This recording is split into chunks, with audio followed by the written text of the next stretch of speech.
All right, here we go. 1090 Jake, welcome back. Yes, sir. It's your second time. Yeah, man. Second interview, man. You're a repeat guest now. Yeah. Well, the first interview did some big numbers, man. Congratulations. Hopefully the feedback on your end was good as well. Yeah, for sure. Absolutely. So let's get into what's happening right now. And of course, the biggest thing in the hip-hop world is the Keefe D. Tupac case. This happened in 1996, and he was recently arrested. Mm-hmm. What's your take on this whole thing?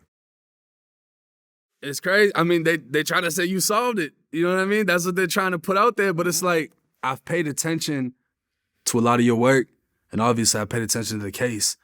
And I personally feel like this generation just doesn't fucking read anymore. Like, a lot of people are just lazy. And this is actually how I got put into the position that I'm in. They're like, yo, how do you get the paperwork and how do you find out who's snitching? Because I know how to fucking read. So if anybody knew how to read, they would have known that he already wrote about everything he talked about on your platform. Yes. But people are still trying to come at you about the whole situation. Well, listen, I'm taking somewhat credit for it because he did write a book. And, before the book, he actually, had a proffer agreement with Greg Kading where he admitted to a bunch of the stuff. Between that proffer agreement statement, as well as his book, as well as all the other stuff that I learned from living in Los Angeles, we called him in, did the interview, and I kind of laid out the whole story. Well, I did his whole life story from the very beginning about how he grew up in Compton, his relationship with Suge, Right. Becoming part of the Southside Crips, and, to that whole night in Vegas, leading up to the altercation with Orlando, the actual shooting, and then what happened afterwards. So, in my mind, I essentially laid out the whole case and solved it. But, I didn't solve it myself. Authorities are solving it. Yeah. But, it was one of these things where it was just the worst kept secret in LA. Everybody knew that it was Orlando. Everyone knew it was the Southside Crips. Everyone knew it was over the altercation that happened. But outside the hip hop world, no one ever knew about Keefe D. No one knew that this information was out there. So like when he actually got arrested, like everyone was just shocked. Yeah. And suddenly the spotlight went on me.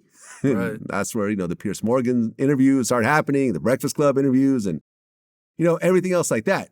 But the interesting thing about it, and this is kind of where I feel is the gray area about this case, was that Keefe D, 10 plus years ago, met with Greg Kading, and he had a big PCP charge. Yeah.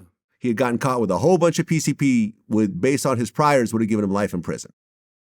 So Greg Kading met with him, and he said, listen, tell me all about the Tupac case, and I'll offer you a proffer agreement.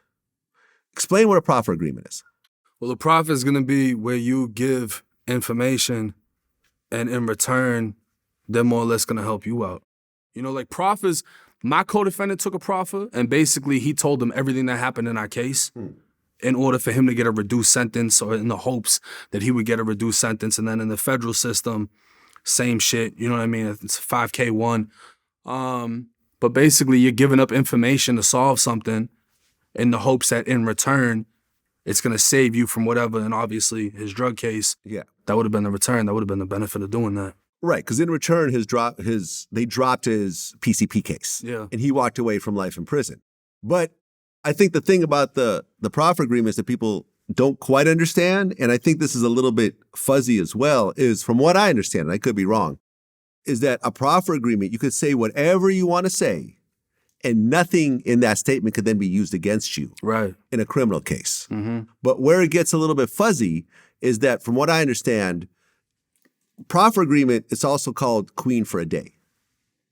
And I say that because it's only good for that day. Yeah.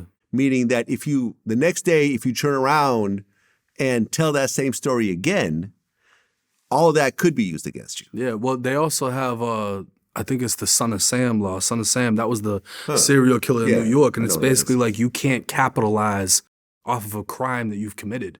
And that's what stopped a lot of people. Like, everybody wants to write books and, oh yeah, I'm a gangster, this and that. Mm-hmm. Well, I think it was the Son of Sam was trying to capitalize off the murder cases that he was involved in. And they basically created that, if I'm correct, they created the law to make it so that somebody that was convicted of some heinous shit can't capitalize off of the situation. Yeah, okay, I looked up. The Son of Sam law, also known as notoriety for profit law, is an American English term for any law designed to keep criminals from profiting from the publicity of their crimes, for instance, by selling their stories to publishers. But, I mean, you're technically profiting off of your crimes by telling about what you did criminally in the past. I don't think they had YouTube when they made that. Hopefully they don't change it. You know what I mean? But You see what I'm saying? I'm not trying to put the spotlight on you. But that's the thing about it is, you know, if you're involved in a fucking murder and you take a prof and you get away from the situation, keep it quiet. But obviously, he's trying to max the gas and profit off of the situation as much as he can, and now he's in the situation that he's in. He's fucked. Yeah, I mean, he wrote the book. So anyone who watches my interview, they'll see that at certain points, he'll try to avoid certain questions. Yeah. And I'll say, well, in the book, it says X, Y, and Z. Yeah. And then at that point, he has to address it to a certain degree. And then not for nothing, he did multiple interviews after you where they Yes. reiterated the same questions, Yes. and he answered them over there. Right. Talking about Tupac looked like he was breakdancing when he was getting shot and all these other different things. So it's like if he didn't say it on yours, he said it on another, and either way the information came out.